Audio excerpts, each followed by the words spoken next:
Public debt. Yes, Murembo.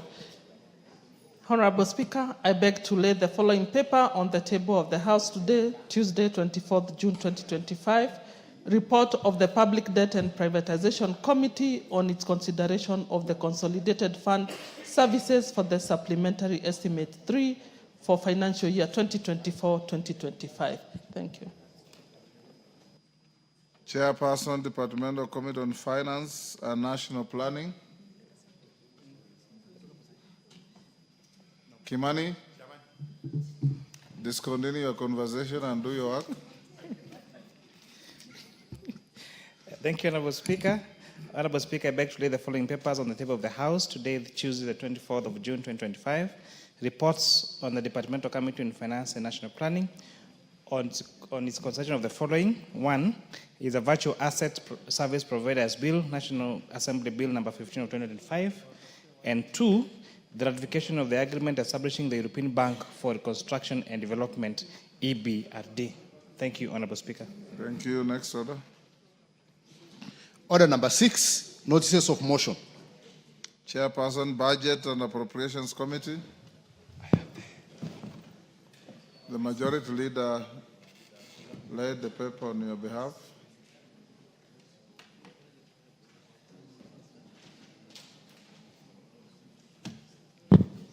Thank you, Honorable Speaker. I would like to move that this House adopts the report of the Budget and Appropriations Committee. No, I beg to give notice of the following motion.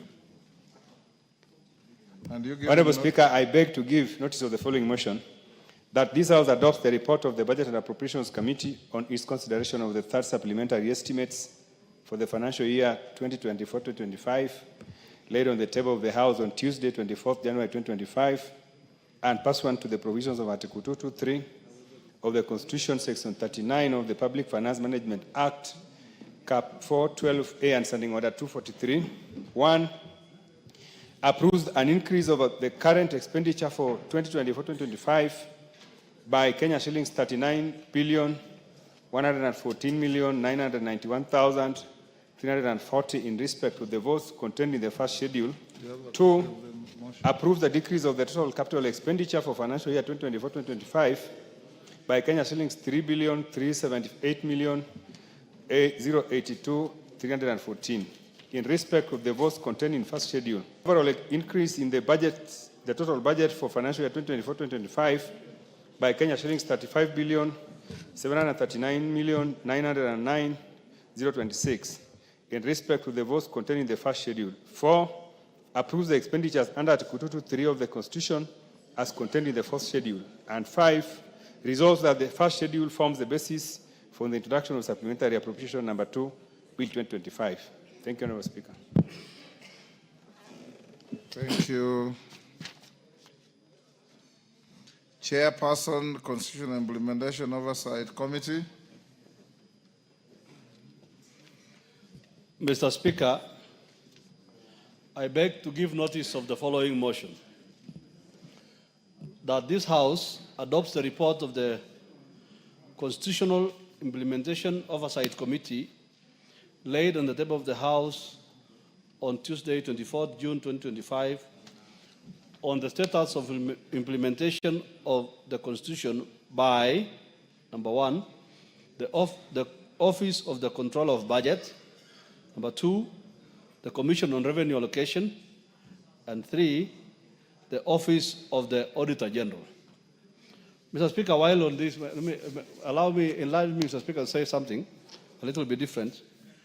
Mr. Speaker, what is it? Mr. Speaker, yes. Mr. Speaker, I noticed in the media, mainstream media today, the newspaper, print media, that my name has been splashed in headline news as a warmonger.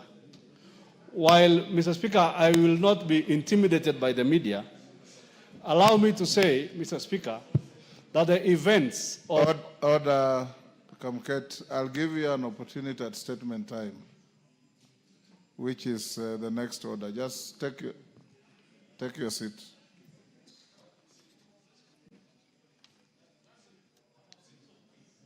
Next Chairperson, Public Debt and Privatization Committee. Honorable Speaker, I beg to give notice of the following motion that this House adopts the report of the Public Debt and Privatization Committee on its consideration of the Consolidated Fund Services for the Supplementary Estimates 3 for financial year 2024-2025, laid on the table of the House on Tuesday, 24th June 2025. Thank you. Next, Chairperson, Departmental Committee on Finance and National Planning. Molo.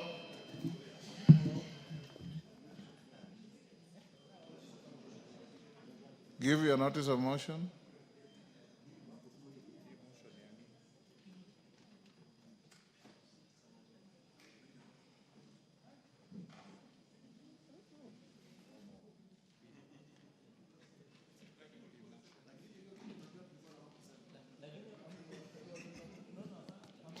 Thank you, Honorable Speaker.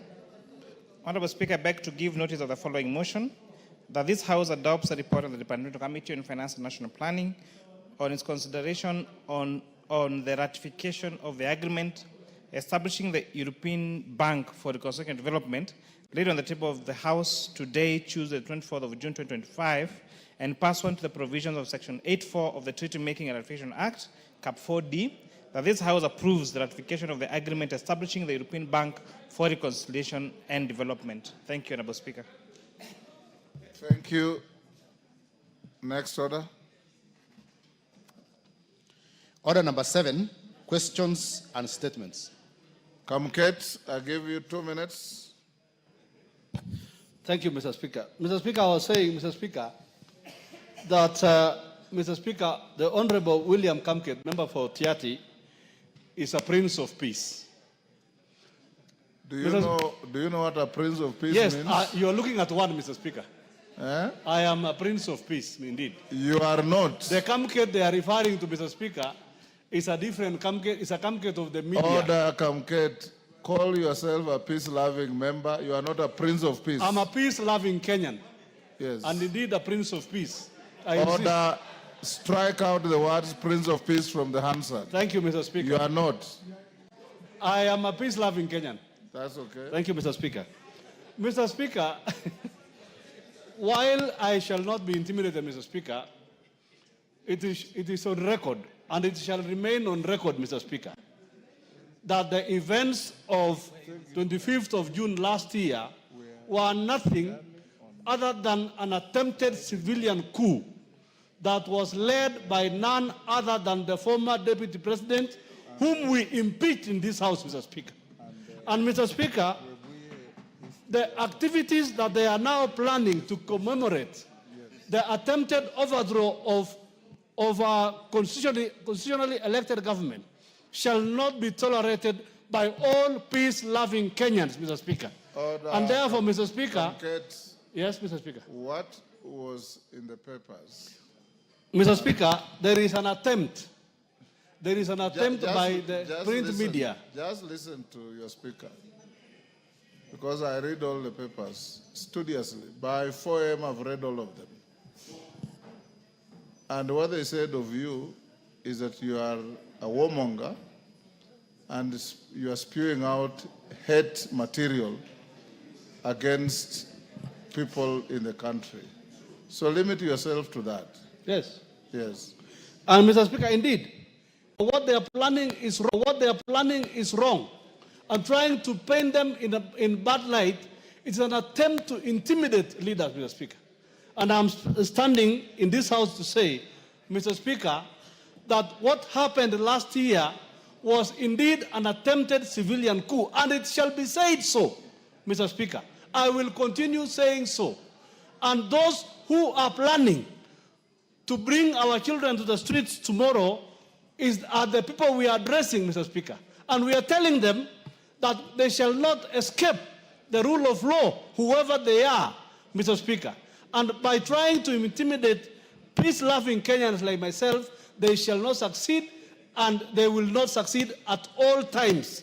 Those people are inciters. They are the worst inciters this country has seen, and we shall call them for who they are. Me, as Member of Parliament for Tiaty, Mr. Speaker, I am a peace-loving Kenyan, and I'll ensure that if ever any Kenyan is demonstrating peacefully, they will go home. We will ensure that they'll go home peacefully. But anybody who comes with the intention of destroying properties of others, anybody who comes with the intention of disturbing the peace shall be met with the full force of the law. It cannot be right, Mr. Speaker, that those who are inciting Kenyans, those who are inciting our youth are left scot-free. And therefore, when we call them out, we are called warmongers. That shall not be allowed, Mr. Speaker. Point made. Mashua Waithaka. Mashua Waithaka. Give Mashua Waithaka, member for Kiambu, the mic. Lenga kule alipo. Yeah, thank you, Honorable Speaker. Honorable Speaker, pursuant to the provisions of Standing Order 44-2C, I wish to request for a statement from the chairperson of the Departmental Committee on Defense, Intelligence and Foreign Relations regarding the disappearance of Mr. Ruben Varwa, a Kenyan in the United States of America. Honorable Speaker, on 13 May 2025, Mr. Ruben Varwa of ID number 550886 and his wife, who reside in Lumberi in Kiambu constituency, traveled to the state of Alabama in the U.S. to visit their son. Upon arrival on the 14th May 2025, Mr. Varwa fell ill and his son took him to receive medical attention in a nearby hospital. However, the following day, on the 14th May 2025, Mr. Varwa reportedly left the house for a walk and has not been seen or heard from since. The matter was reported to Calera Police Station in Alabama. It's now been 4 weeks since his disappearance, yet no substantial update has been communicated to the family regarding the process of investigations. This has left the family in a state of uncertainty and distress.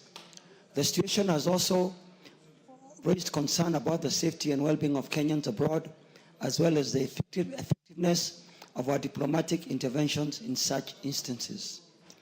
Honorable Speaker, it's against this background that I request for a statement from the chairperson of the Departmental Committee on Defense, Intelligence and Foreign Relations on the following. 1, a report on the status of investigations into the disappearance of Mr. Ruben Varwa in the U.S. 2, measures being undertaken by the Ministry of Foreign and Diaspora Affairs to assist in locating and the whereabouts of Mr. Varwa, including coordination with the U.S. authorities and provision of regular updates to his family. And 3, long-term strategies taken by the government to enhance the safety and welfare of Kenyans traveling abroad. I thank you, Honorable Speaker. Chair, Defense, Intelligence and Foreign. Major Bashir, you are the Vice Chair, right? Yes, sir. Yes, when can you bring a response? I know we are recessing on Thursday, but because of the importance of the matter, try and furnish the honorable member with some written response in 2 weeks. Then we can mention the matter when we resume. Thank you, Honorable Chair. Well guided, and I think we shall do that. Within 2 weeks, we'll be able to give him a response and formally bring it to the House after recess. Thank you. Thank you. Ekwam Nabwin. Yes, Honorable Nabwin. Thank you, Mr. Speaker. Honorable Speaker, pursuant to the provision of Standing Orders number 44-2C, I wish to request for a statement from the chairperson of the Departmental Committee on Defense, Intelligence and Foreign Relations regarding the status of investigations into Todanyang massacre. Honorable Speaker, on 22nd February 2025, armed assailants believed to be members of the Dasnash militia from the neighboring country of Ethiopia carried out a brutal cross-border attack on the villages of Lotira and Lopeimukat in Todonyang location, Turkana County. The attackers targeted innocent civilians, mainly fishermen and small-scale traders, leading to the loss of more than 40 Kenyans and destruction of critical fishing equipment. In addition, the attackers left many families grieving the loss of their loved ones and without their primary means of livelihood. Despite this tragic event, similar deadly attacks have continued to occur within Kenyan territory, raising serious concerns about the security of the people at the border and underscoring the need for swift action to be taken. Honorable Speaker, it is against this background that I request for a statement from the chairperson of the Departmental Committee on Defense, Intelligence and Foreign Relations on the following. 1, a report on the status of investigations into the Todonyang massacre that occurred on 22nd February 2025, including the steps taken to collaborate with the Ethiopian authorities to apprehend the culprits. 2, the measures put in place to address security breaches at Kenyan border along Lake Turkana, and confirmation whether the security forces have been deployed to ensure protection of these Kenyans at the border. 3, the steps taken by the Ministry of Defense through the KDF to protect the fishermen along Lake Turkana during their fishing expeditions. And 4, the measures put in place to ensure that the families of victims are compensated and an indication of when they will receive their compensation. I thank you, Mr. Speaker. Thank you. Bashir? Thank you, Honorable Speaker. I have heard the request for statement, and that was a very unfortunate incident on the 22nd February 2025. Honorable Speaker, I think I will also equally say the same response as earlier given, that we'll be able to give the Honorable Member a written submission in 2 weeks' time, and after recess, we'll bring a statement to the floor of the House after recess. Thank you. Responses? Bashir again to a request by Honorable Jane Kagiri, member for Laikipia. Is Jane Kagiri in the House? The questioner is not in the House. To be fair to her, we can stay the question, rather the statement response. If she comes before end of statement time, we can deal with it. Transport and infrastructure.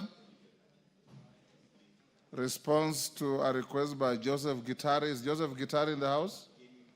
Yes, he is. GK, go ahead.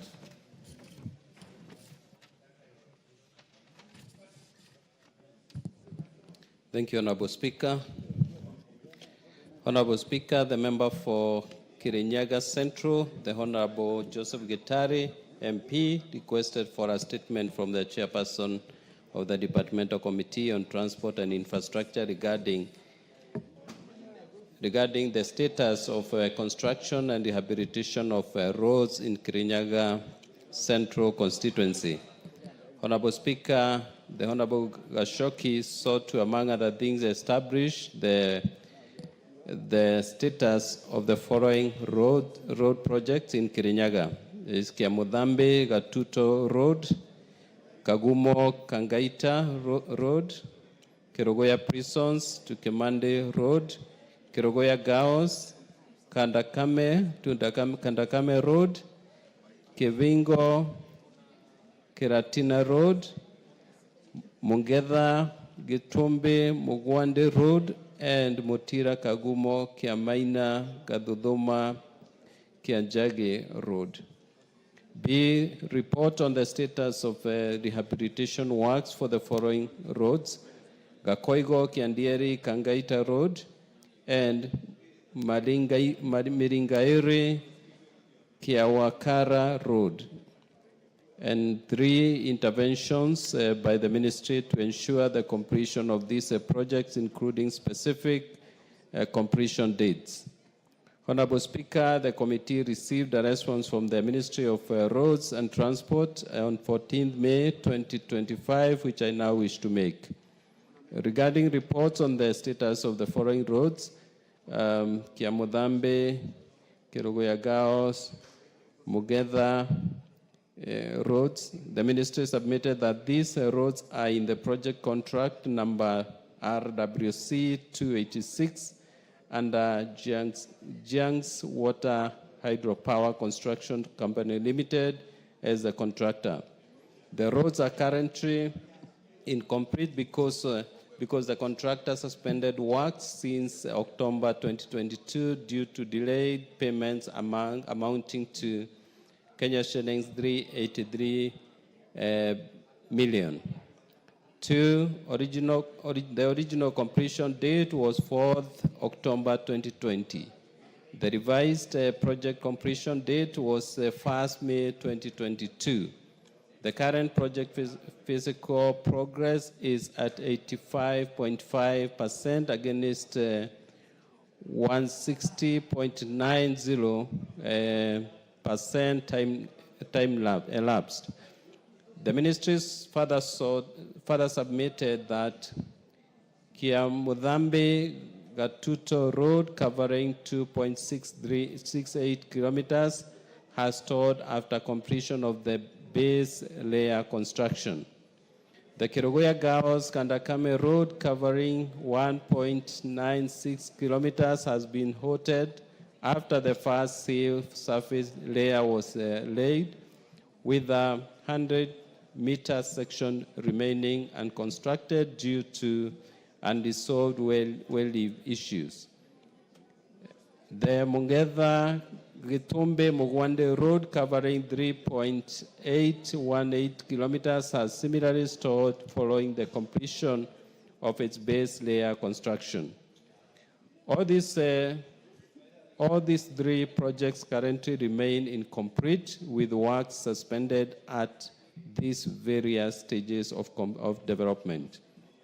Honorable Speaker, regarding Kagumo Kangaita Road, the ministry submitted that this road link is in the project contract number RWC 621 under China Wuyi Company as the contractor.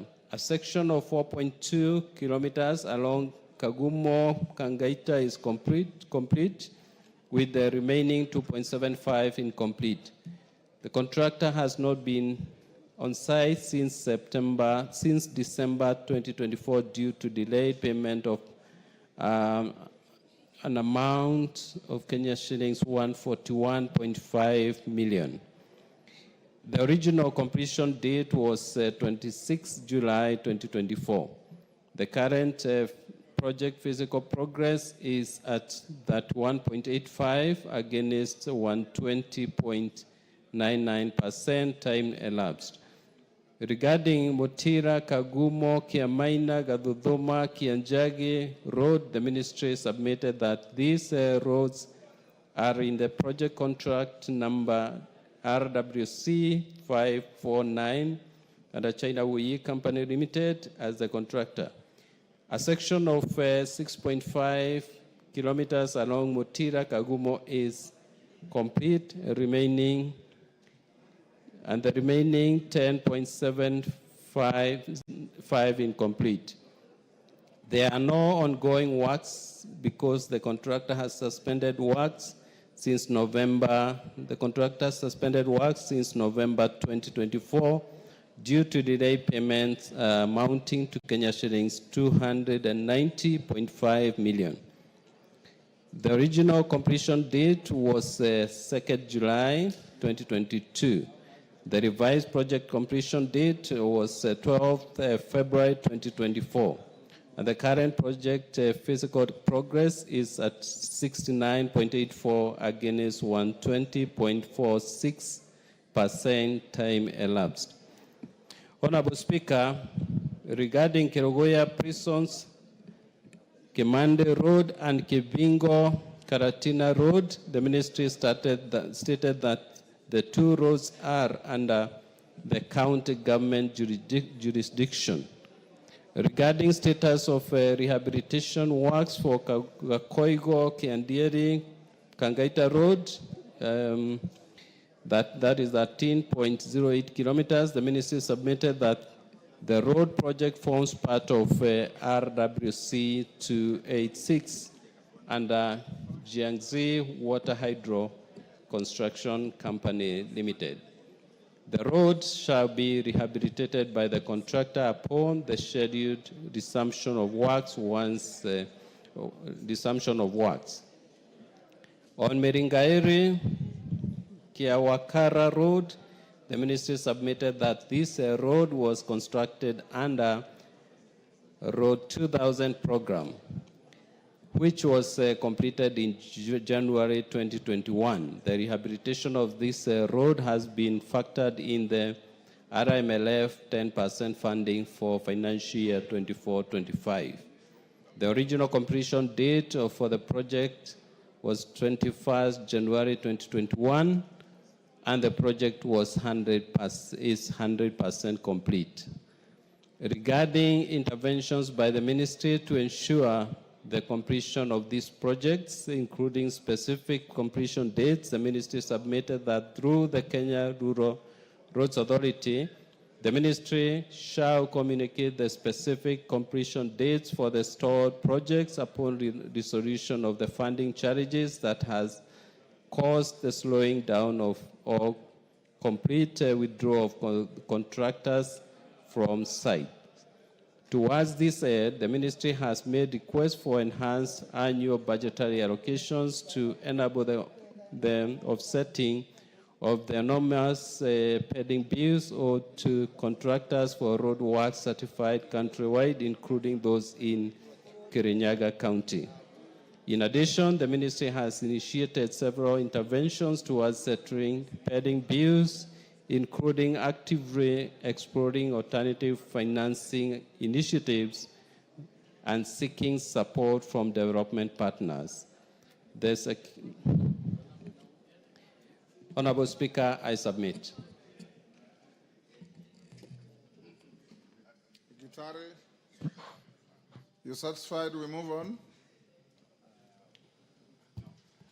Thank you, Mr. Speaker. I'm not fully satisfied, but I sympathize with my friend, my neighbor, Honorable GK, because he was not the author of this reply. Mr. Speaker, my statement was a bit specific. And one of the things I was asking in number C was the actual completion date. Not the completion dates that were there before 2024, 2022. Mr. Speaker, I'm coming from a premise that Mutira Kagumo Kiamaina Gadodoma Road, even the president came and launched it. And to my thinking was that maybe there was money for that, and people of Kirinyaga are still waiting for that. Mr. Speaker, on this other road, Kerogoya Girls, Kandakame Road, Mr. Speaker, it has been there for a very long time. So I was imagining that the chairman would have consulted the ministry properly because he comes from the same zone and to get appropriate answer, Mr. Speaker. Have you brought an inappropriate answer? Thank you, Honorable Speaker. I actually know these roads, not just by name, but I know where they are located. These are roads that I have used in Kirinyaga County. Is your statement factual? So my statement is factual in as far as the funding challenge is concerned. I think that's the main point here, Honorable Speaker. It's not about the timelines, but availability of resources to complete these projects.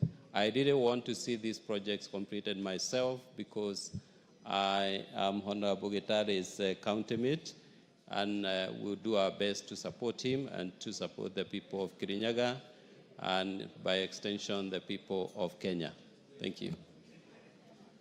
Thank you. We'll go to the next. Transport and infrastructure. Is Lelmengit in the house? Joses Lelmengit is not in the house. Is Jen Kagiri in the house now? Yes, Wangari. Thank you, Mr. Speaker. Before you exit that order, just to remind you, Mr. Speaker, last Thursday I requested for that statement on gambling from the Chair Finance. You instructed that I write to your office, which I did.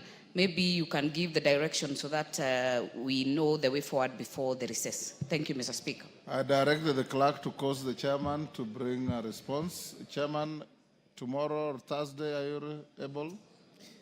So, Honorable Speaker, I thank you for your indulgence, and I want to issue an apology to the Honorable Martha Wangari for the delay in this.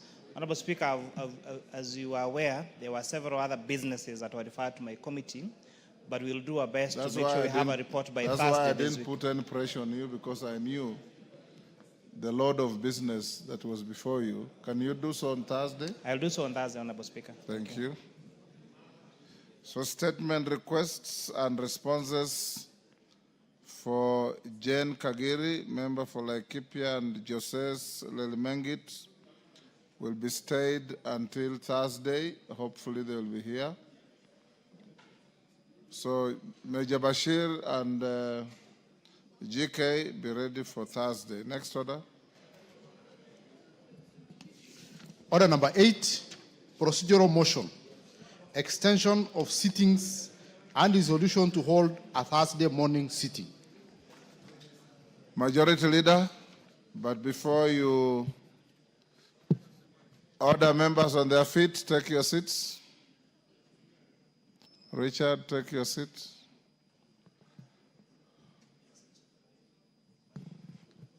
Honorable members, allow me to recognize a visiting delegation from the bicameral legislature of Nigeria. I wish to introduce to you a visiting delegation of members drawn from the Committee on Constitutional Review of the House of Representatives of the Federal Republic of Nigeria, who are seated in the Speaker's row. They comprise of the following: the Right Honorable Professor Julius Ihonvere. When I mention your name, you stand. House Majority Leader and Deputy Chairman of the Select Committee and Head of Delegation. Honorable Fatima Talba, Member. Honorable Rotimi Oluwaseni, Member. Honorable Omobi Oga, Member. Honorable Kabiru Amadou Mai Palace, Member. Honorable Ajia Abdurrahman, Member. And 7, Wali Baba Shehu, Clerk of the House of Representatives. And Professor Kathleen Okafor, Committee Consultant. The delegation is accompanied by senior House and Senate staff, as well as an external partners from the Policy and Legal Advocacy Center of Nigeria. Honorable members, the Select Committee is currently considering several amendments to bills, one of which is seeking to create additional women-only seats in the national and subnational legislatures of the Federal Republic of Nigeria. They are here to benchmark on the best practices and legislative interventions that enhance women's political representation and to engage in peer learning on measures adopted in Kenya towards actualization of that goal. Honorable members, on my behalf and on that of the entire National Assembly, I extend a warm welcome to the delegation and wish them fruitful deliberations and engagements during their stay. Sure. Majority Leader, the leader of delegation being your counterpart, I give you a minute to lend. Yes. Thank you, Honorable Speaker. And Honorable Speaker, on behalf of the House, allow me to take this opportunity also to welcome that delegation from the Federal Republic of Nigeria. As you've heard, Honorable Speaker, members were, as they acclaimed and welcomed them, they were all saying Igwe. Yes. As you called out their names and led by their leader of majority, let me say Karibu to Kenya, and may you take your time to learn as much as you can. Indeed, Honorable Speaker, we are a country where many African countries can learn from ourselves and the Republic of Rwanda on women representation in the House. And I think Kenya being universal suffrage system of election of women leaders is a better place to learn from rather than where it is party-based, Honorable Speaker, and therefore this delegation is in the right place. And I do hope that the chair of the caucus of the 47 women reps can get time to also engage with this delegation and be able to guide them on what amendments they could enact in their legislation. With that, Honorable Speaker, allow me to... Before you do so, I've been requested by Wangari to lend support to your voice of welcome. Thank you. Thank you, Mr. Speaker. Mr. Speaker, on behalf of yourself and the panel today, led by the Deputy Speaker, we were able to host this delegation for an intense, almost an hour and a half discussion. And there's a lot of exchange that we have learned from each other, from the two countries. But more importantly, on what they're working on, Mr. Speaker, we are a country, as the majority leader has said, that they can be able to copy a lot from, because in the Nigerian Senate, out of 109 members, only 4 are women. In the House of Representatives, out of 360, only 16 are women. So in total, they only have 4% representation of women. And I think this was the right place to come for this benchmarking. We have shared a lot in terms of the legislations that we have put in place. We have also shared a lot, Mr. Speaker, on the constitutional journey that this country has traveled to be able to get to where we are, Mr. Speaker. So I know they'll still be here for a few more days. They should be having a meeting on Thursday with the Kenya women parliamentarians, so that we also exchange notes on how we can help them to frame the legal framework for their country. And we are happy to always welcome them back to this country, Mr. Speaker. Thank you. I appreciate it. Thank you, Majority Leader. You can now proceed with your motion. Thank you, Honorable Speaker. Honorable Speaker, maybe before I move, it's also important to note, as Honorable Mother Wangari says, we also came from where Nigeria is today.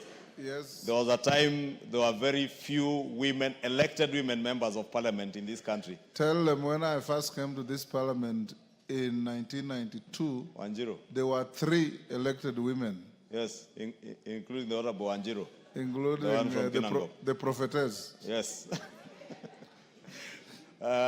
So Honorable Speaker, I was saying is indeed a long walk for us to get to where we are. Yes. And I do hope that the Republic of Nigeria, being an African powerhouse like Kenya in the western part of Africa, just like Kenya is a powerhouse in Eastern Africa, they will lead from the front.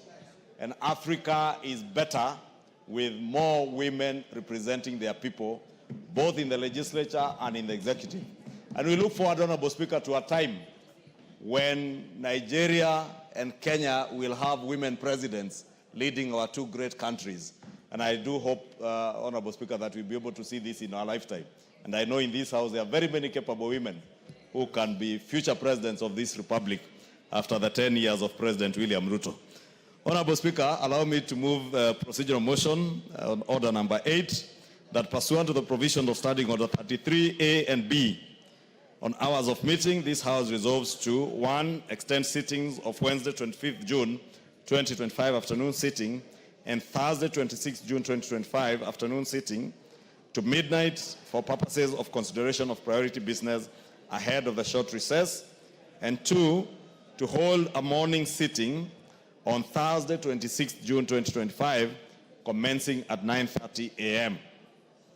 Honorable Speaker, this motion is pursuant to what we agreed in the House Business Committee this lunch hour, that to allow us to conclude with all the important business that we have before we proceed on our short recess on Thursday evening, that we slot in a Thursday morning sitting and extend the sittings tomorrow up to midnight, and also Thursday to extend the sitting up to midnight, so that we may conclude all the important business that we have, including the supplementary appropriations bill, whose debate the chair has just given notice, the virtual assets bill that again the chair has just tabled, the chair finance has just tabled its report, and all the other priority business that we have on the order paper for today, tomorrow, and the day after, Honorable Speaker.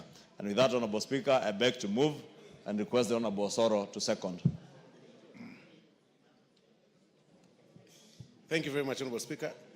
Yes, thank you very much, Honorable Speaker. As the majority leader has rightly put it, Honorable Speaker, looking at the calendar of this House, Honorable Speaker, this House will be proceeding for recess from Thursday. And it's quite in order for us to dispense of every business that we have before us, very serious business that we have before us, as we indeed discussed in the House Business Committee, before we proceed. So with that, Honorable Speaker, I beg to second. Thank you. Members on their feet, take your seats. Take your seats. Major Deco, take the nearest seat.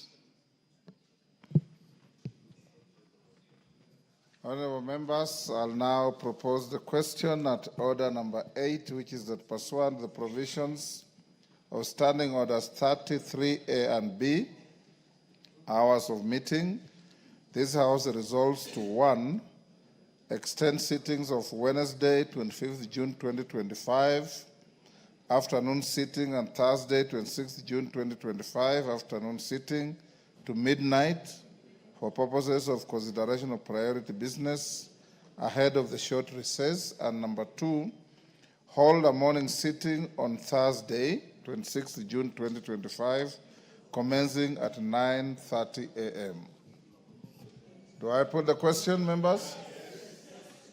I'll now put the question, which is that pursuant to the provisions of Standing Orders 33A and B, hours of meeting, this House resolves to 1, extend sittings of Wednesday, 25th June 2025, afternoon sitting, and Thursday, 26th June 2025, afternoon sitting to midnight for purposes of consideration of priority business ahead of the short recess. And 2, hold a morning sitting on Thursday, 26th June 2025, commencing at 9:30 a.m. As members of that opinion say aye. Will those of the contrary opinion say nay? The ayes have it. Next order.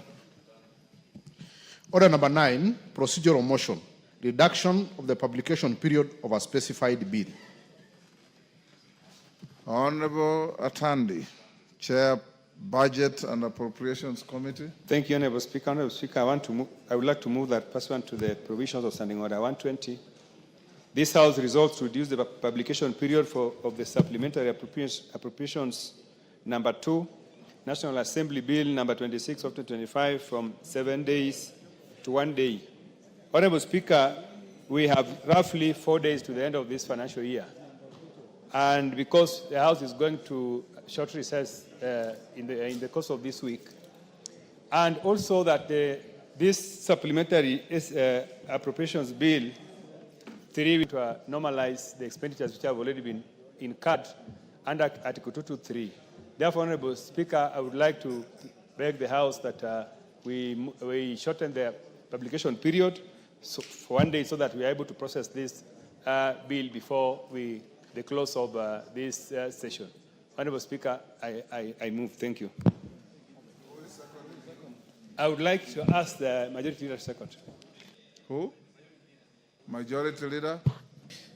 Thank you, Honorable Speaker. I rise to second, and as the Chair has said, in view of the fact that we have only less than 4 days to the end of the financial year, and we need to conclude the supplementary appropriations bill for this financial year and have it ascended to before the end of the year, it's important that we reduce that publication period to 1 day. Thank you, Honorable Speaker. I second. Order. Members on their feet, take your seats. CNN, take your seats. Honorable members, I now propose the question at order number 9, which is that pursuant to the provisions of Standing Order 120, this House resolves to reduce the publication period of the Supplemental Appropriation Number 2 Bill, National Assembly Bill Number 26 of 2025 from 7 days to 1 day. Put the question. Honorable members, I'll now put the question and order number 9, which is that pursuant to the provisions of Standing Order 120, this House resolves to reduce the publication period of the Supplemental Appropriation Number 2 Bill, National Assembly Bill Number 26 of 2025 from 7 days to 1 day. As members of that opinion say aye. Aye. Will those of the contrary opinion say nay? The ayes have it. Order number 10, the Supplementary Appropriation Number 2 Bill, National Assembly Bill Number 26 of 2025, first reading. A bill for an Act of Parliament to authorize the issue of certain sums of money out of the Consolidated Fund and the application toward the service of the year ending on the 30th June 2025, and to appropriate those sums for certain public services and purposes. Order number 11, motion, consideration of the fourth generation revenue sharing formula for counties. Honorable Atandi. Thank you, Honorable Speaker. Honorable Speaker, I would like to move that, taking into consideration of the findings of the Budget and Appropriations Committee in its report of the consideration of the fourth basis for revenue sharing for county governments. Honorable members, hold on, Honorable Atandi. Honorable members, like I advised the House, order, Honorable Julius, take your seat. Like I advised the House, whoever has any contrary view to the content of this motion and you want to overturn it, you must garner 233 members. So when it comes to voting, that is the constitutional threshold. Go on, Atandi. Thank you, Honorable Speaker. Honorable Speaker, I would like to move that, taking into consideration of the findings of the Budget and Appropriations Committee in its report on the consideration of the fourth basis for revenue sharing for county governments laid on the table of the House on Thursday, 19th June 2025, and pursuant to the provisions of Article 217, 1 and 4 of the Constitution, on allocation of the share of national revenue among counties, this House concurs with the Senate and approves the fourth basis for annual allocation of their share of national revenue to the county level of government for the financial years 2025, 2026, 2029 to 30, without amendments as follows. Number 1, for county equitable share below 415 billion, county allocation is equal to baseline allocation ratio of 387 billion 425 plus Kenya shillings 3 billion shared equally among identified 12 counties, plus 0.45 of population index, plus 0.35 of equal share index, plus 0.12 of poverty index, plus 0.08 of geographical size index, and equitable share index of 390.425 billion.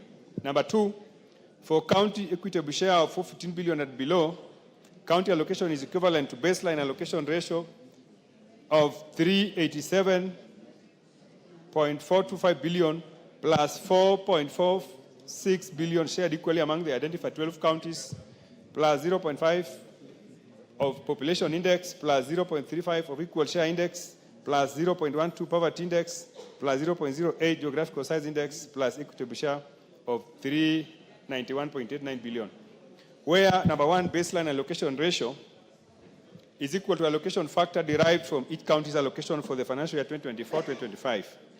Number two, the 12 identified counties are Elgeyo Marakwet, Embu, Isiolo, Kirinyaga, Laikipia, Lamu, Nyamira, Nyandarua, Samburu, Taita, Taveta, Tharaka Nithi, and Vihiga. Number three, population index is based on the 2019 Kenya population and housing census.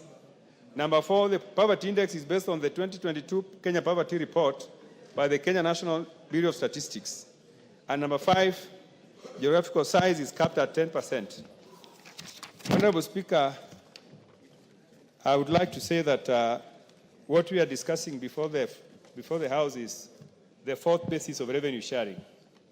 Since the promulgation of the new constitution, we've had three revenue basis sharing formulas. So this is going to be the fourth one, and every 5 years, a new formula is developed, where the national share of revenue allocated to counties is shared among counties. Honorable Speaker, there are many parameters that have been used in the past when considering the allocations to counties, sharing of these resources among counties. One of the prominent formulas that has been used in the past is the population formula parameter. Honorable Speaker, population has been used to decide how much money goes to each county. There are some counties that are highly populated, others that are not highly populated.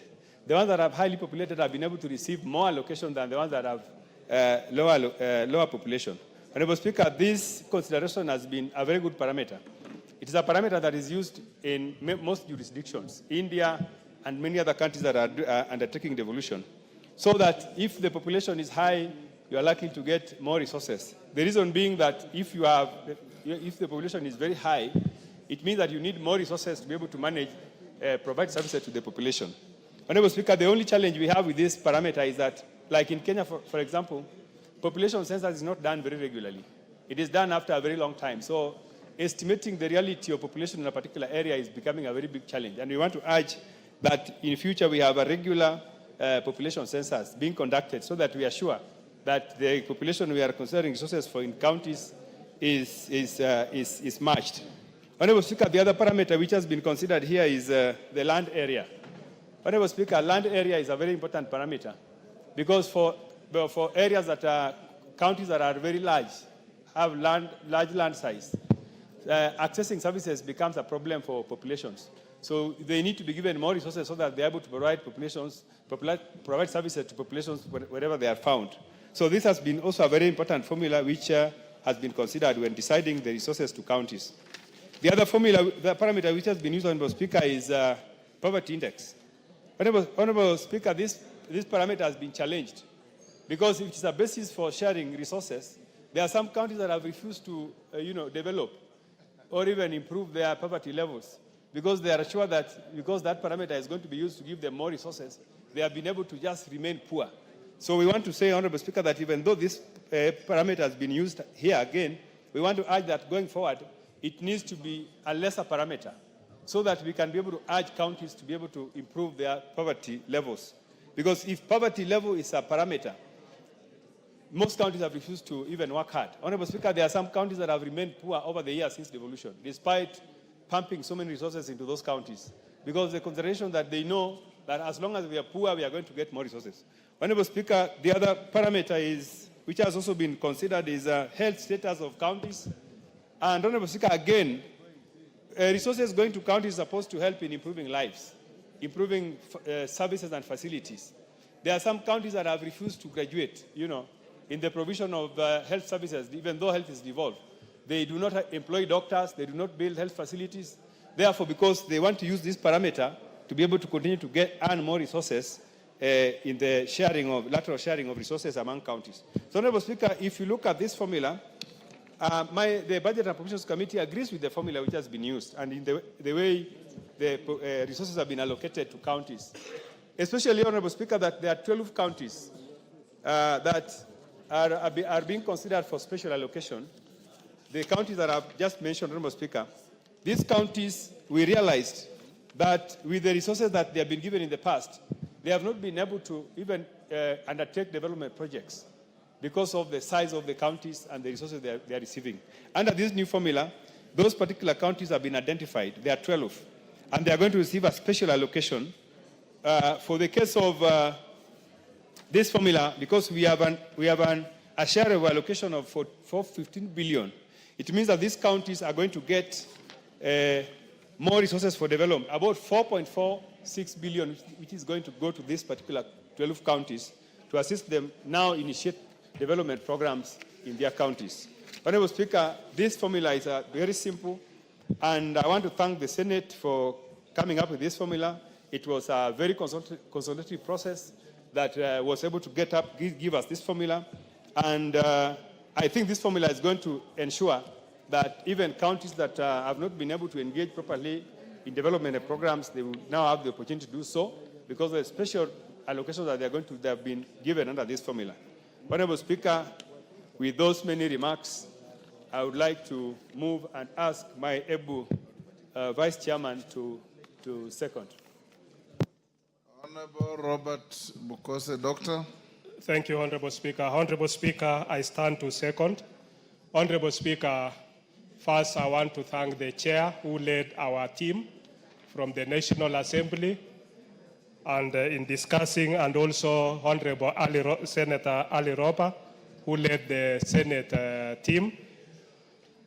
Honorable Speaker, this shareable budget and appropriation, the Honorable Mwashako said, you know, his county of Taita, he made a joke saying that all the tall women in Taita are opting to look for outside Taita, and they are only left with the short women. So it's because the amount that they were getting, Haika can confirm, and you know she's married to Rift Valley, and she's tall. So, Honorable Speaker, this formula now ensures that Taita Taveta gets an extra 300 million. Getting an extra 300 million means they are able to do development, similar to Elgeyo Marakwet and other counties, to 12 counties that were being marginalized. And this, I hope that the counties will be able to utilize those resources. You know, Honorable Speaker, me and you comes from the western part of this country. And you know what has been happening in my county of Trans Nzoia, where resources are disappearing with no meaningful development in the county, where money is being stolen left and right. So, Honorable Speaker, it's embarrassing. You know, when devolution came in, each of the counties was expected to have meaningful development. With this shareable revenue formula, Trans Nzoia is going to get an extra 100 million, but I'm hoping that that money will not be stolen. Because if we are adding, we want to see meaningful development in Endebess. What project has the county government of Trans Nzoia done in Endebess? What project has it done in Kiminini? What meaningful project has it done in Saboti? What meaningful project has it done in Kwangsa and Cherangani? That is what we want to charge our county governments with. Because the National Assembly agreeing with this formula from the Senate, and by extension from the CRA, means that they've been able to look at how possible development can be able to reach the ground. And Honorable Speaker, it will be a shame that this House appropriates that, agrees with this formula from the Senate, making sure that our people get meaningful development and money ends up in people's pockets. I think that is the most disgraceful thing that can happen. So, Honorable Speaker, this is a good formula, and we hope that it will bring meaningful developments in the counties, that each and every county will have money to do development, just not money for recurrent, but money for development. You know, some of the county governments are, instead of using the money to do development, they are employing goons so that they can move around from one constituency to the other to intimidate even members of parliament. I think that is not where we want to go as a country. And we want to ask the Inspector General of Police and the CS, Murkomen, to make sure that they rein on these goons. We should not be a country of goons, because that will mean we will deteriorate and go the Haiti way, where everybody will have his own militia. That is not what we want. So, Honorable Speaker, with this formula, I think we are happy as a Committee of Budget and Appropriation, and I hope that the National Assembly will be able to pass it. With those few remarks, Honorable Speaker, I second. Order, members on their feet, take your seats. Members on their feet, take your seats.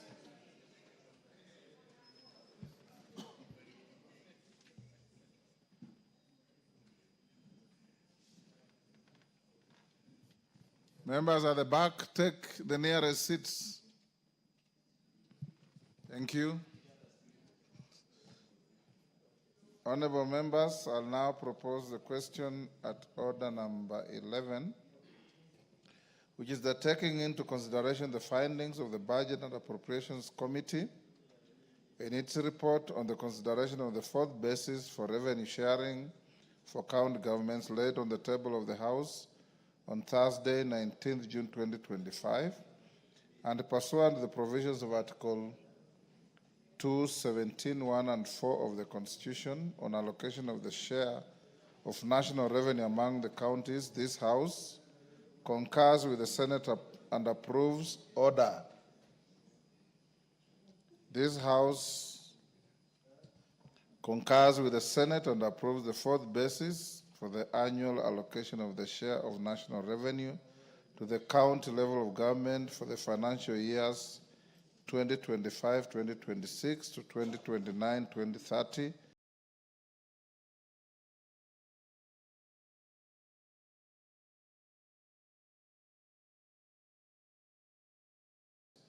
plus 0.12% on poverty index, plus 0.08% on geographical size index, county equitable share, Kenya shillings 390.425 billion.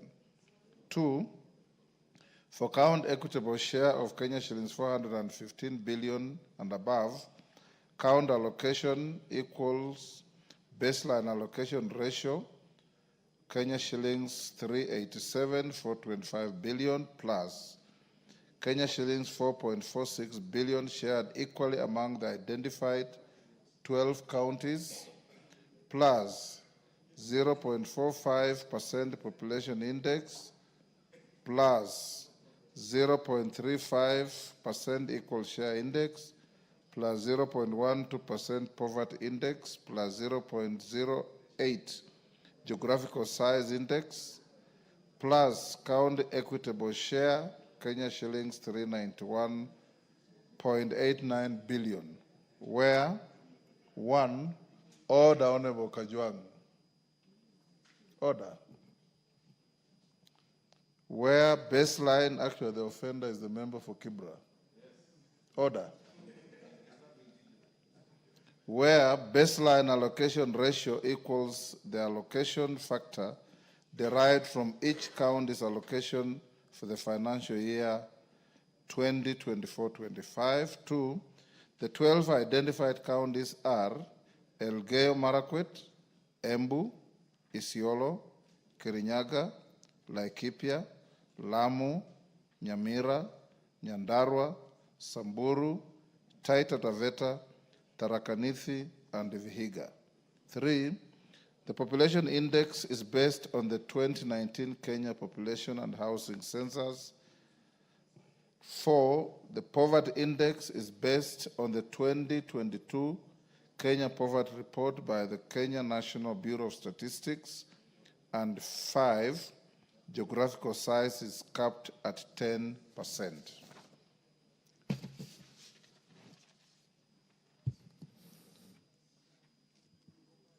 Oundo, I see you are the first on the screen. Thank you, Honorable Speaker. By your very guidance, probably the debate here can be rendered redundant. I don't see how we'll raise 233 to challenge.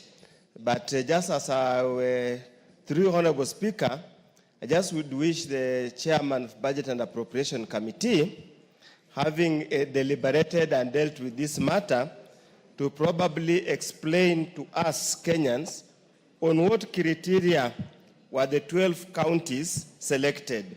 That is Elgeyo Marakwet, Embu, Isiolo, Kirinyaga, Laikipia, Lamu, Nyamira, Nyandarua, Samburu, Taita Taveta, Tharaka Nithi, and Vihiga. Would want to understand, is it a matter of population? Is it a matter of poverty index?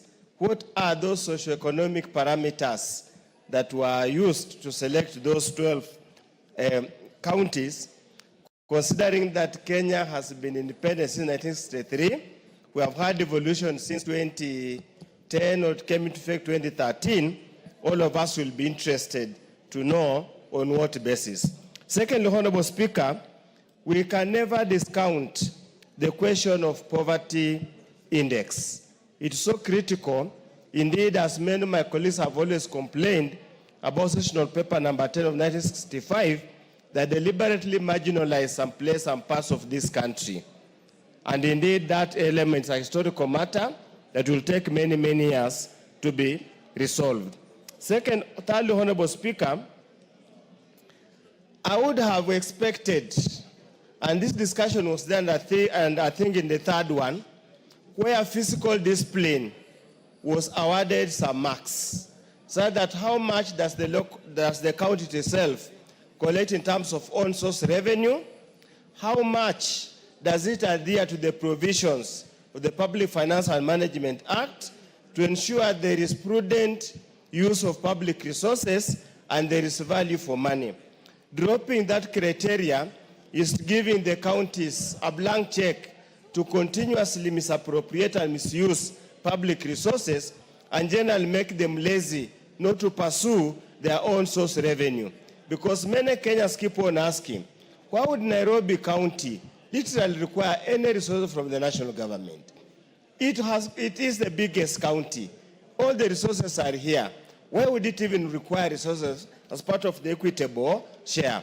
So, Chair, Honorable Speaker, with those few remarks, I second, I support.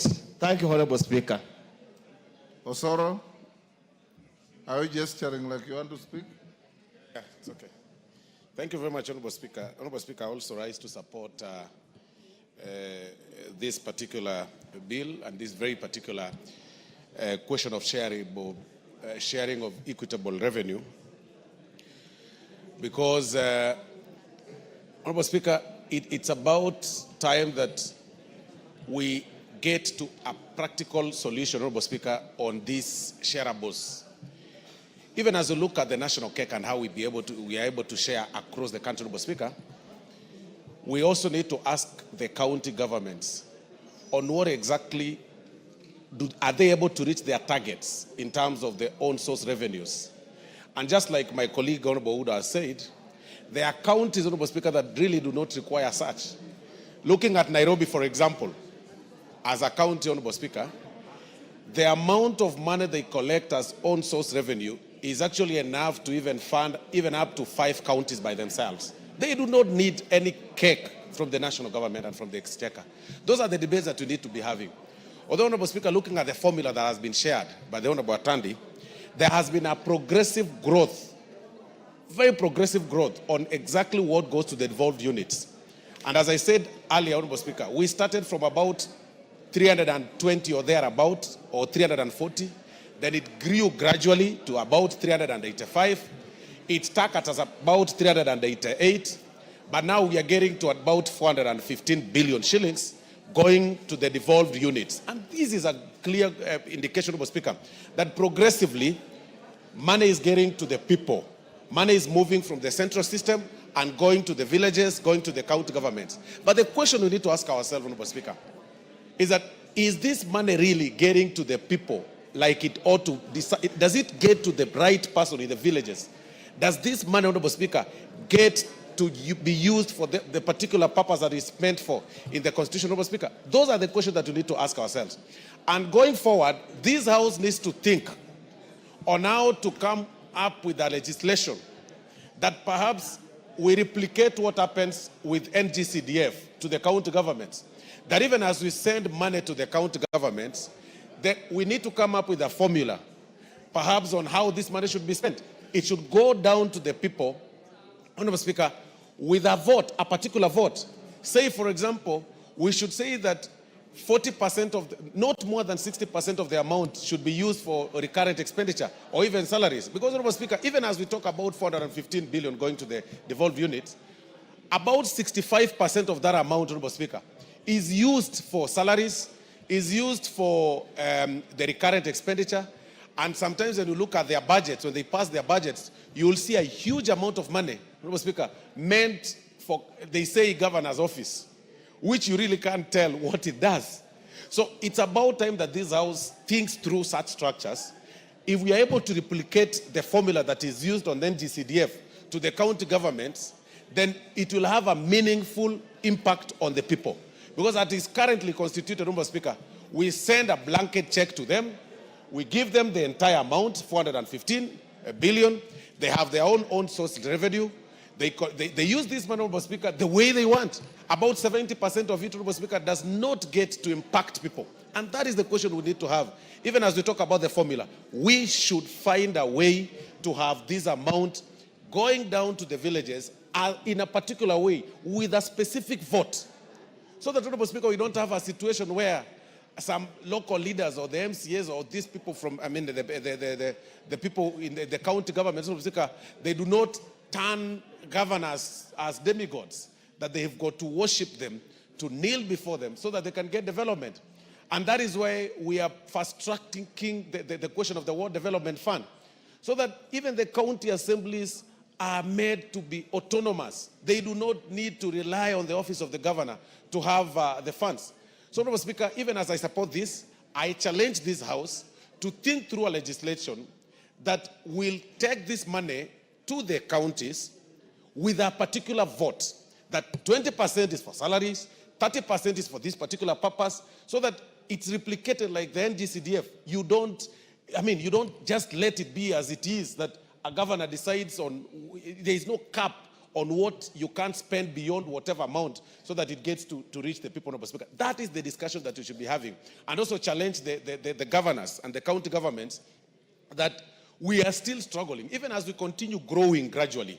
Now today we are at 415.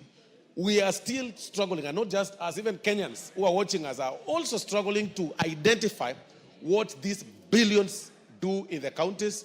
When you also, what this amount, huge amount of money, is whether this huge amount of money is felt in the counties. We are still struggling to understand. But again, as I sit down, Honorable Speaker, we challenge the counties like Nairobi. These are questions that we also need to discuss. Capitals, cities, or big cities like Nairobi, Honorable Speaker, Mombasa, and several other counties, do they really need this amount from the exchequer? Do they need to share the... Because the own source revenue from these counties is actually enough to even fund even 5 other counties. We need to ask ourselves that challenge, Honorable Speaker. I was looking at the budget, the Nairobi County government budget, Honorable Speaker. I realized it's actually triple what Rwanda passes as a national budget.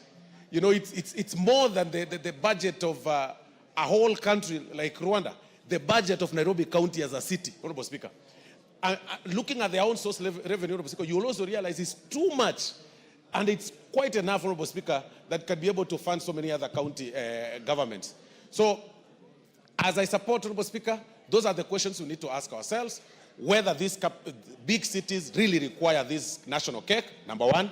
Number two, how we'll be able to replicate the law on NGCDF, on the act on NGCDF, to the county government, so that as we send money, it goes with a particular vote and nobody will be able to spend this and this. And also the question of pending bills, we also tell them that this particular vote is meant for pending bills, so that you don't need to form committees. Because what they do, Honorable Speaker, immediately a new county government or a governor takes over, he forms a committee, that is also paid by the government, by their very own county fund, to see and review whether the predecessor had genuine pending bills. Honorable Speaker, there should be a system that checks that. It shouldn't be like you're forming a committee, you are paying them. After this committee, it's again rechecked by another committee. Those are the challenges, Honorable Speaker, that we have as far as devolution is concerned. But with those very many remarks, I still support. Thank you very much, Honorable Speaker. Thank you, Honorable Osoro. Allow me, members, to acknowledge the following schools before we continue with the debate. In the public gallery, we have Katimoril Secondary School from Kapenguria in West Pokot. We have Kianjiuni Comprehensive School from Maragua in Moranga County, and Thome Primary and Junior School from Gilgil, Nakuru. On my behalf and on behalf of the House, we welcome the students, their teachers, and those accompanying them to the House of Parliament.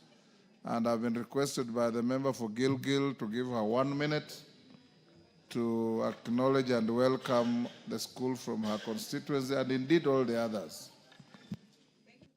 Thank you, Mr. Speaker, for indulging me, and I want to take this opportunity to welcome the students and the pupils in the gallery. And Mr. Speaker, allow me to thank you and also the clerk's office, because this session and this parliament specifically has been a very good training ground for our students and our children. And it is important because some of the schools you see here, especially that school called Thome, is all the way near Eburu Forest in Gilgil. So for them to have the opportunity to come and observe the proceedings of this house is quite a privilege, and we hope that we can continue with the same. And I welcome all the students, Mr. Speaker, to know that it can be them who are sitting here tomorrow. It will be their chance. But for today, they observe and learn. Thank you, Mr. Speaker. Shako. Member for Undanyi.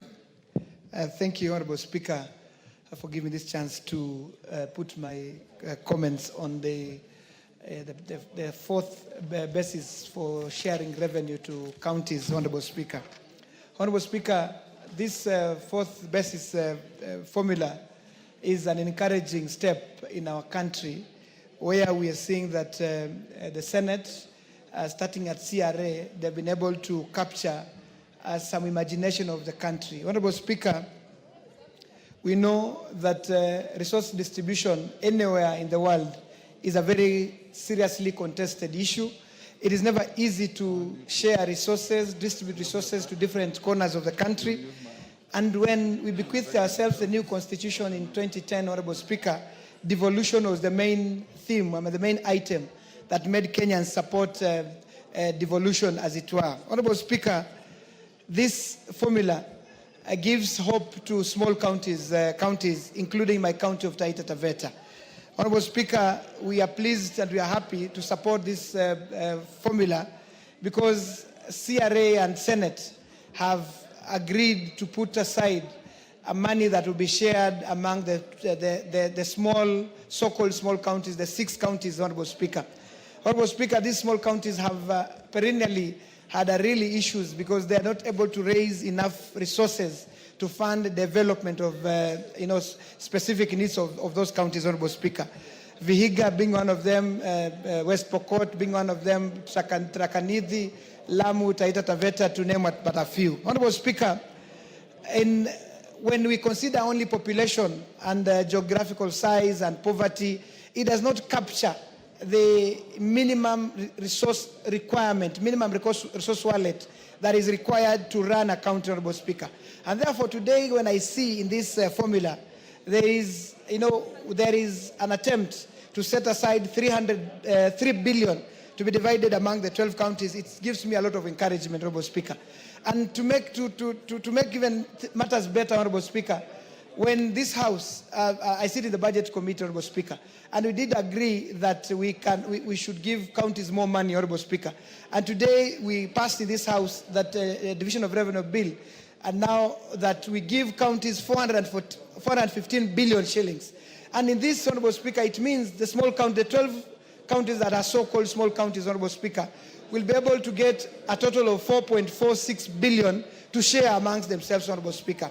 And if you divide that by 12 counties, Honorable Speaker, you realize that each county will receive in excess of 370 billion Kenya shillings. I want to urge the governors from these small counties that indeed this money, the biggest challenge that we've had in counties like Taita Taveta, Honorable Speaker, is in the area of health care.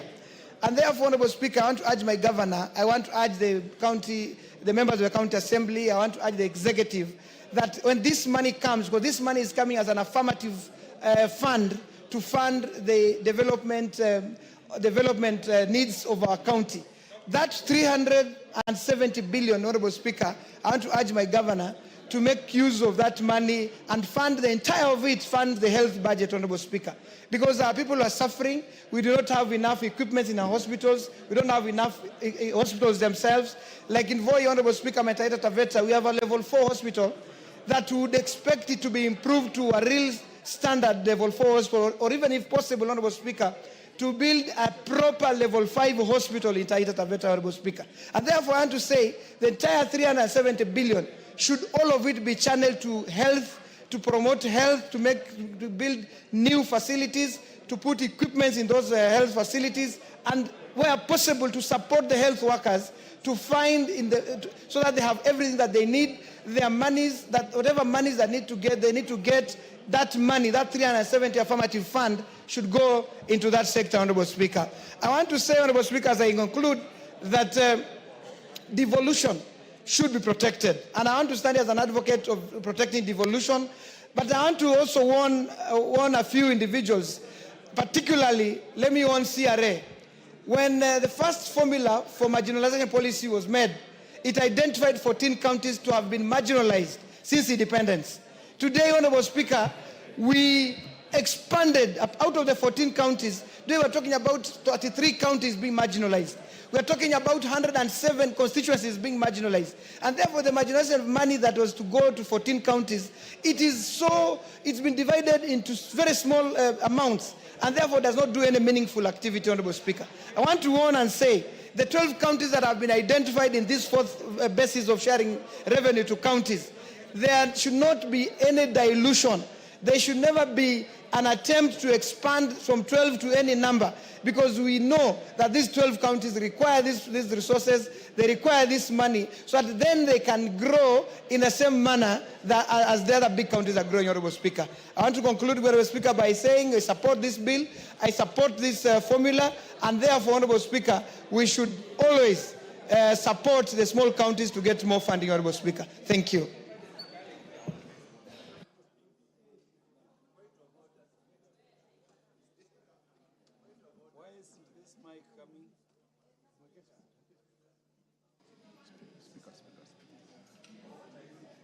It is very easy to know the members eyeing the seat of the governor in future. And we can easily listen to them. The Honorable Gideon Ochanda, the MP for Bondo. Mr. Speaker, eyeing the seat for governorship, I don't want to get in those troubles too early.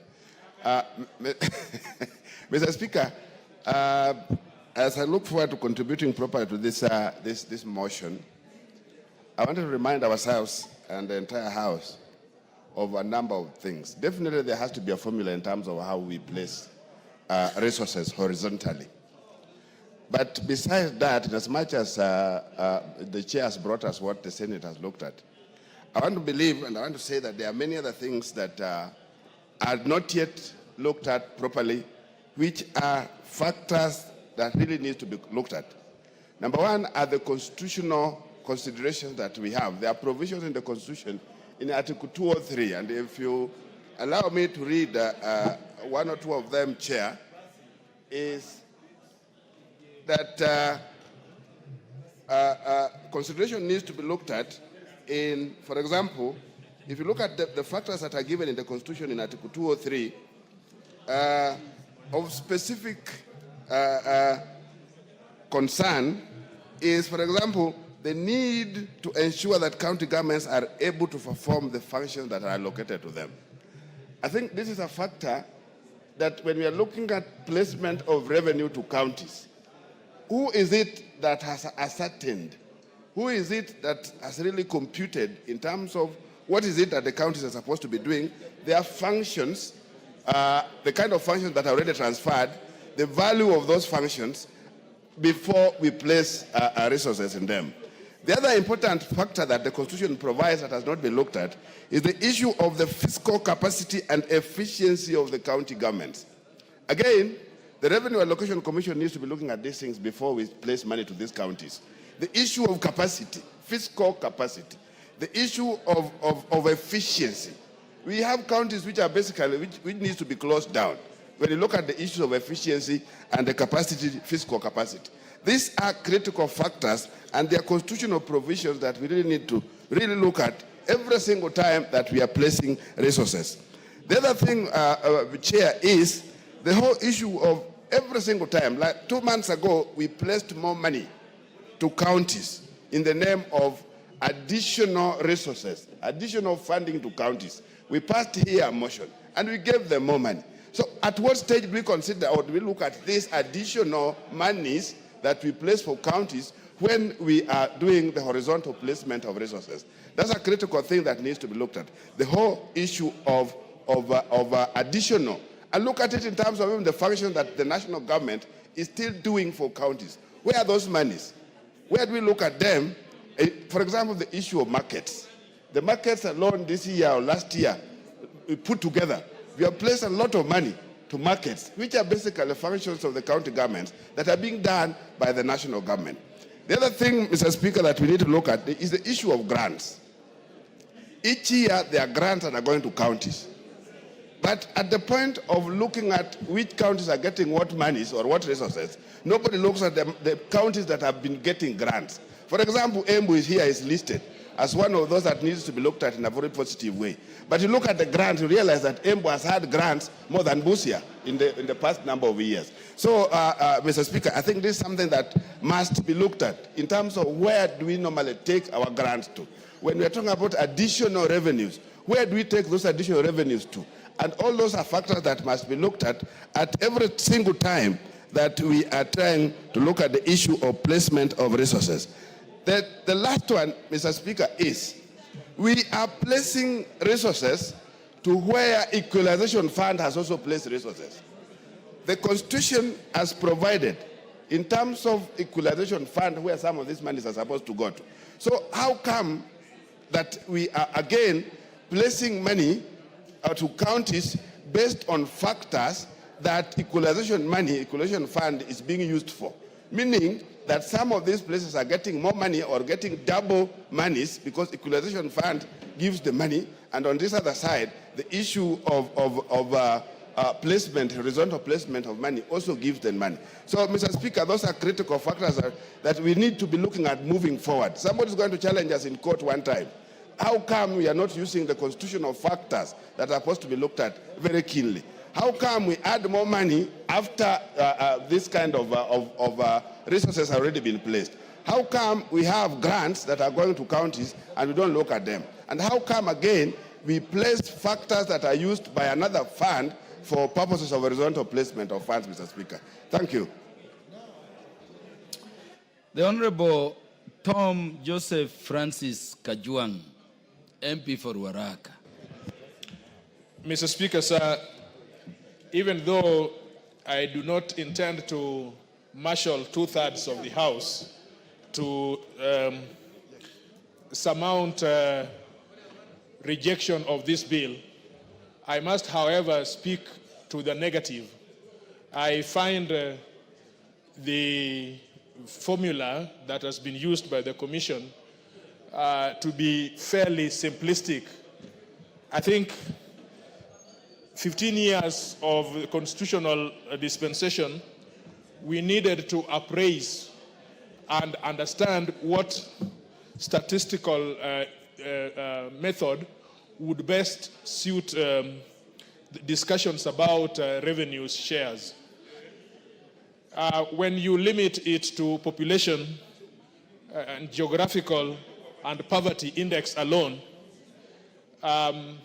a lot of other parameters, statistical parameters, may not be, may be left aside, which dovetail to production or development in a county. Mr. Speaker, sir, I rise, after listening to the speakers before me, decry that why, for example, a capital city such as Nairobi be given such a huge amount in terms of revenue share. I want to come to defense of Nairobi, both because I come from Nairobi City, but because I also live and do business in Nairobi. Now, Nairobi is the apex. In terms of GDP, you develop places where factors of production are easily harnessed and easily developed to sustain a quick and robust changes into the GDP. Infrastructure, that is where you put your finest infrastructure, because the population is fairly industrial. The population is fairly active and productive. That is where thinking as a nation, not thinking as a sub-clan or as an entity, you must think of how to quickly develop your urban areas to bring for you the development you want. Mr. Speaker,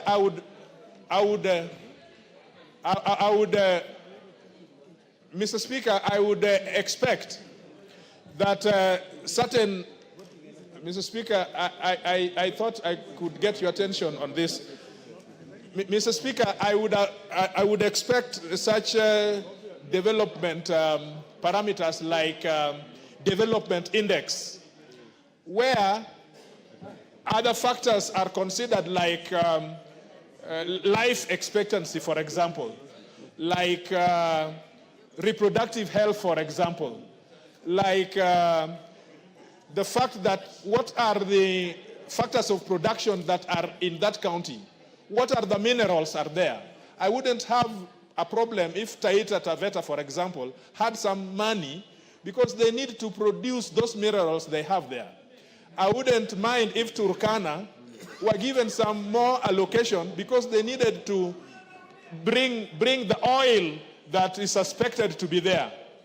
But if you simply disperse money because they are counties, because they have been defined in the Constitution, you may want to appease everybody, but you do not get into real development of a nation that result into an enhanced GDP. We must be thinking of a nation, although there is devolution, which then brings which then allows us to harness our rural folk, but we must be thinking as a nation. So even if, for example, Migori were to be the leaders in terms of springing us for GDP, take money in Migori and get Migori to give the whole country a shot towards Singapore. So in my view is that I think we need to have some intellectual discourse on these formulas. And I think we need to be patriotic as a nation more than we think we are small particles called the counties. And the last thing I think we need to do is we should put money where money will result into more money and real happiness. Sometimes real happiness is not about money. Sometimes real happiness is about social protection. Sometimes real money is about social justice. Just the other day, and we've seen it, young people are protesting around, running all over. It should worry you, it should concern you that social protection, social justice in Nairobi, for example, is a low indicator. So there are some of these things which we need to put together, although I admit that it is a fairly complex science, but I think that we need to put our minds into it so that we come to a more reasonable and an agreed formula.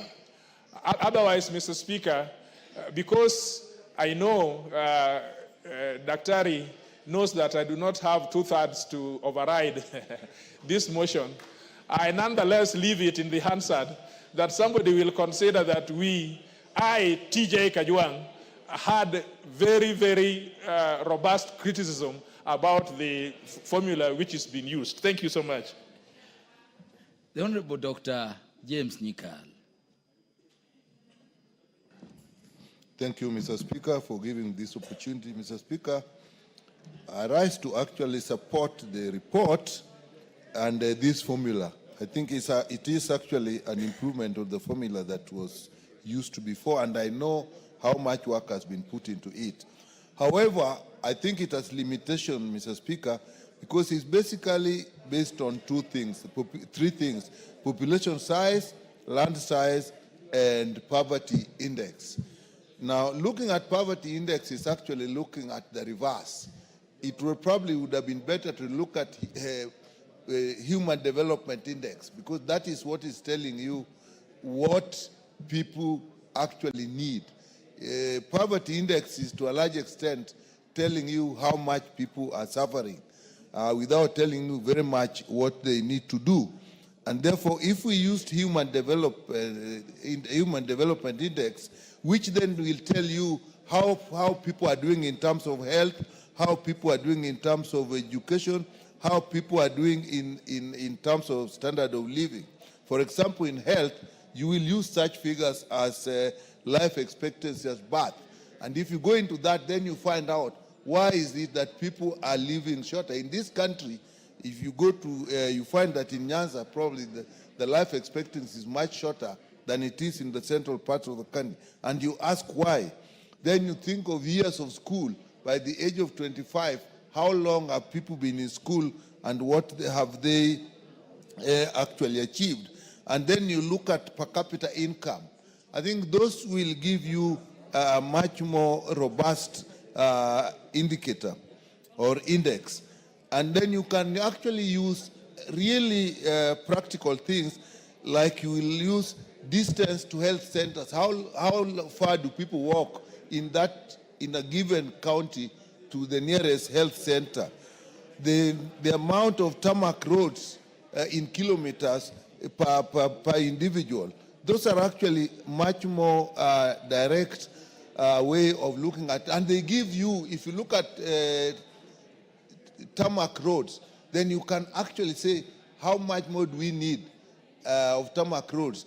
If you look at the distance to health facilities, you then actually can come out and say these are the number of health facilities we need in this area, so these people will need this. So I think as much as they're using poverty index, I would say they should work next time with the human development index and then look at the components of the human development index that will give you direct input that you need to actually use to estimate the amount of income, the amount of money that should be given the county.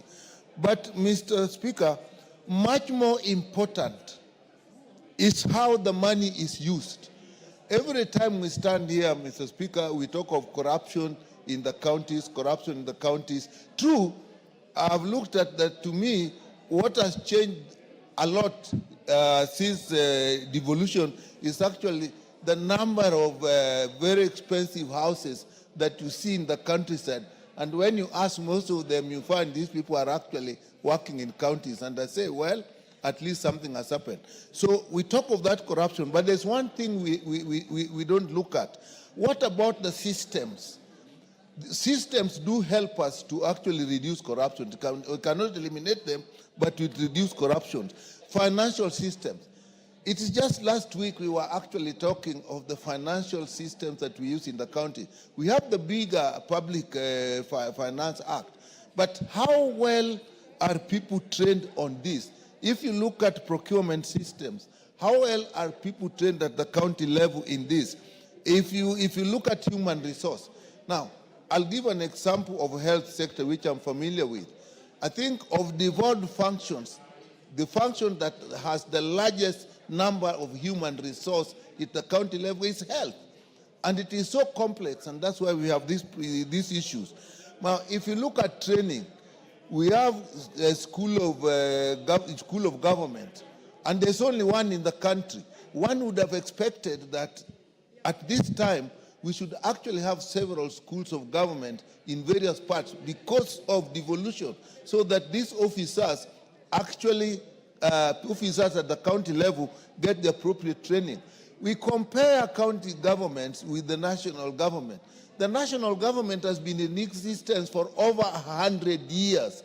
So the experience that has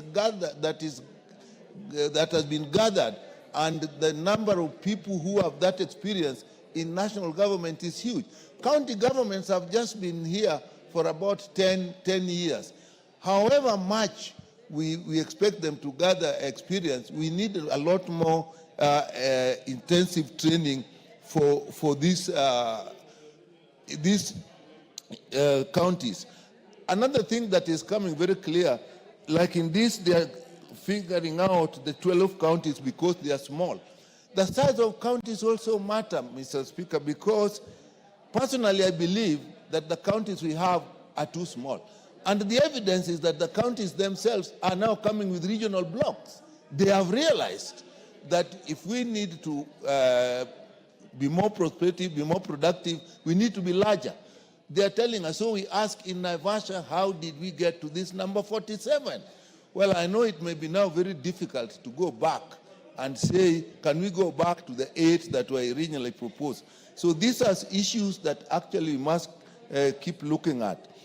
The other issue is that the raising of own revenue.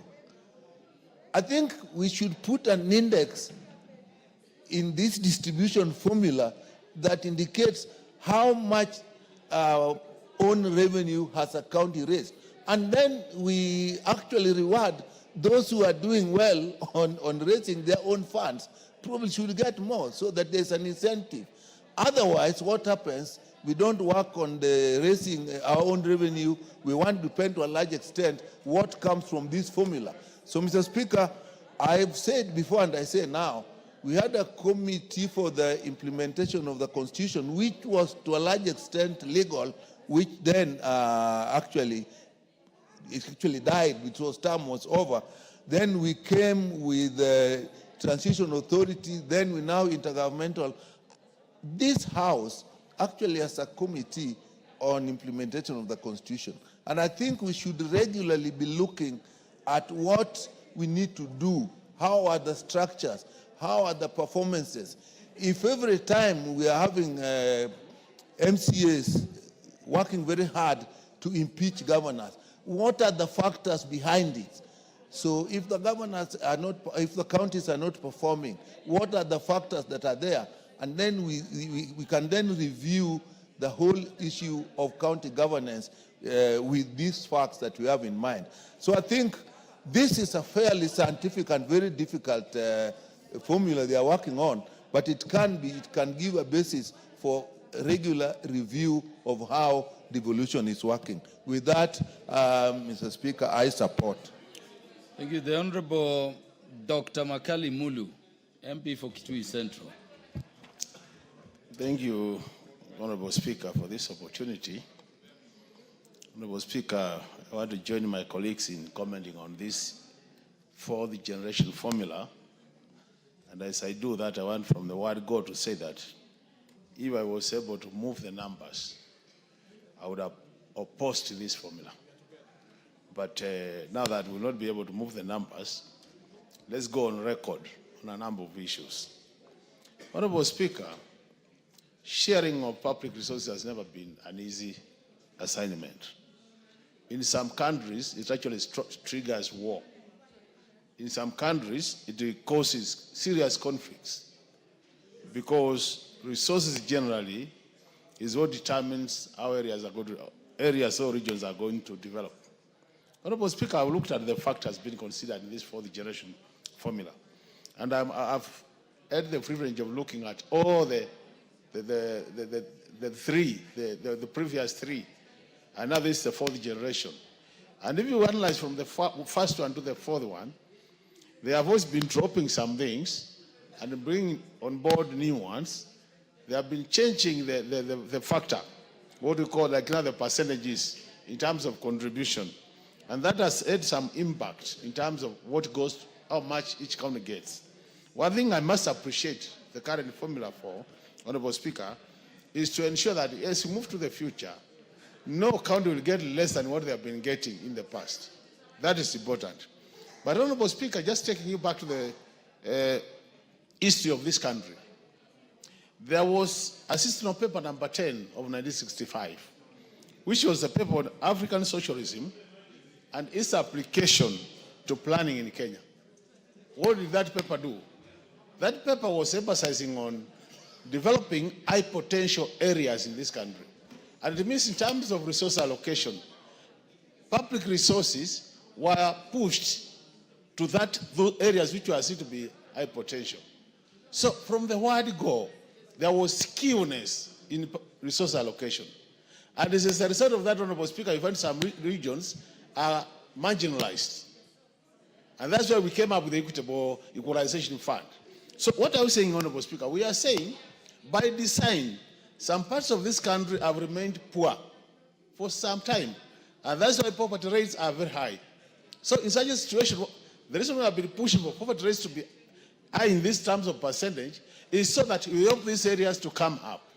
But as you can see, Honorable Speaker, if you look at the percentages being allocated to poverty levels, it has kept on reducing every year.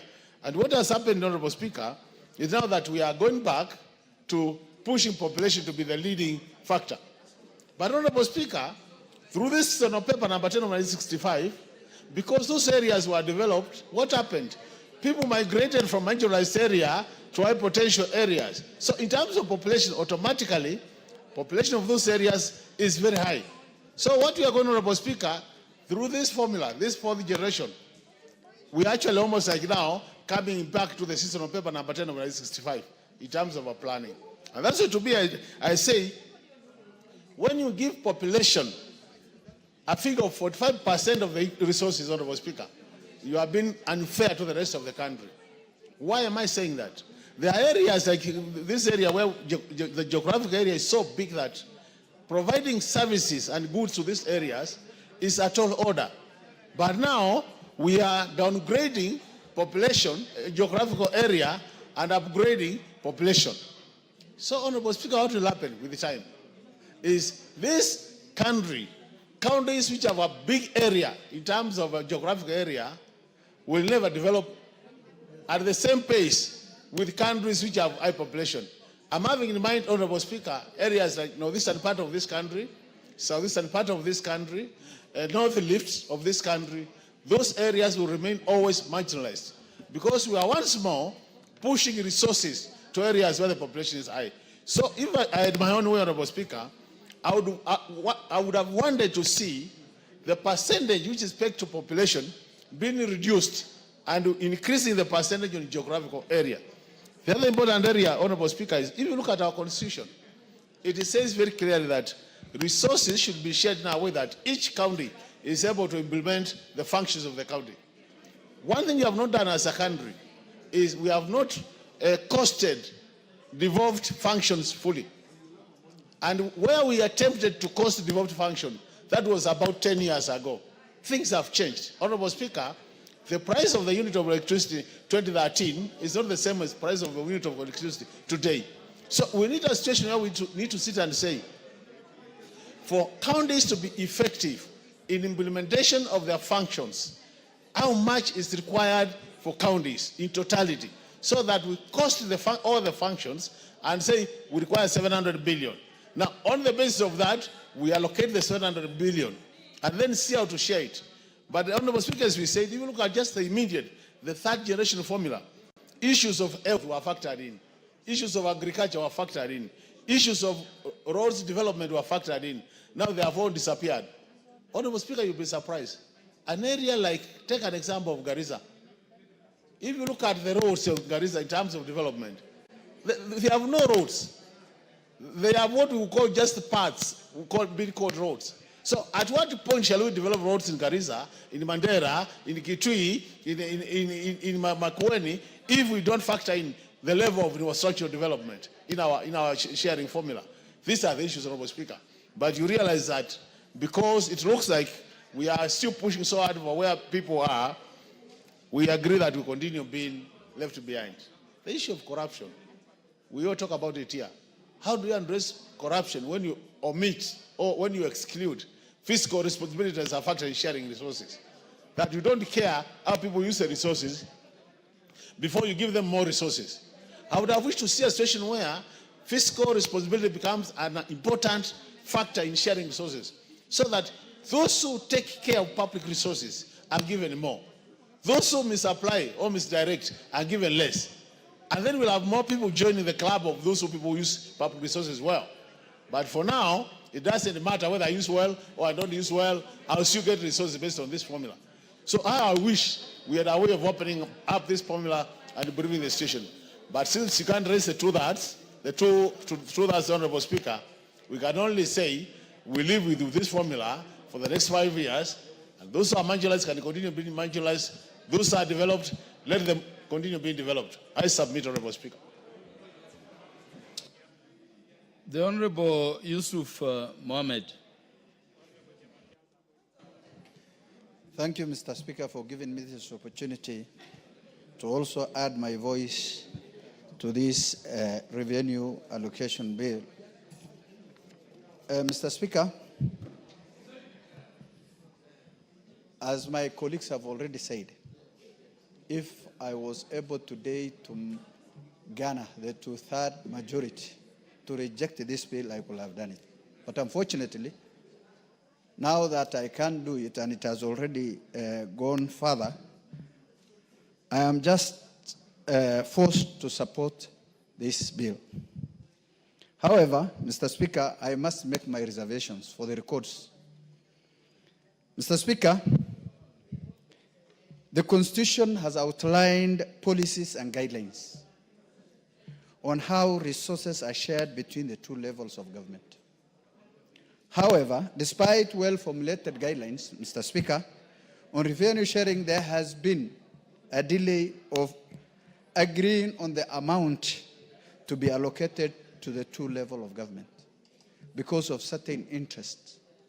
Mr. Speaker, the parameters or the factors used to determine the sharing of the revenue is quite alarming, Mr. Speaker.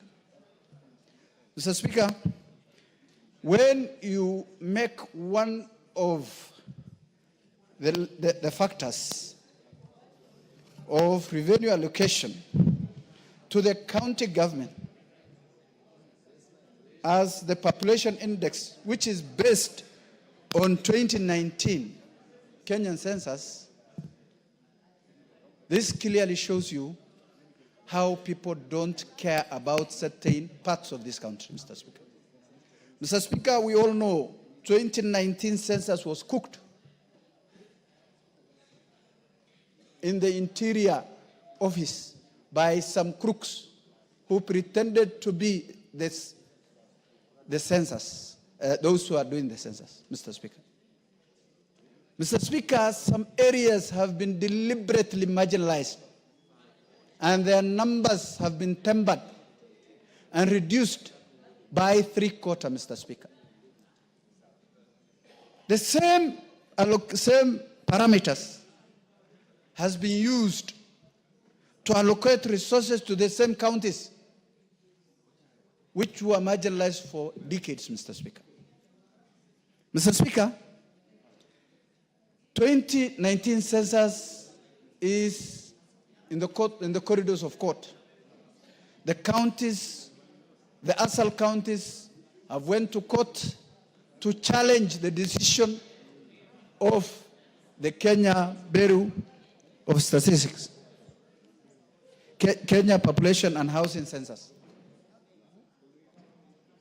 And that ruling was kept, that census was set aside, Mr. Speaker.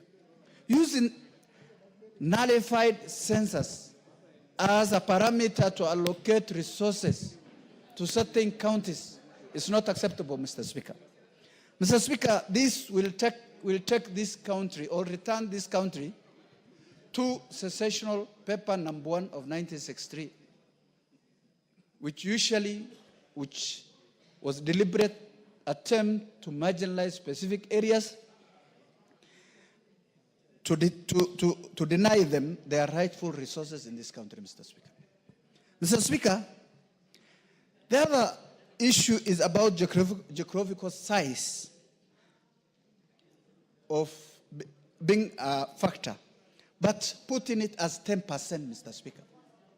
Mr. Speaker, what are we using this resources? What is out of order, Honorable Jematia?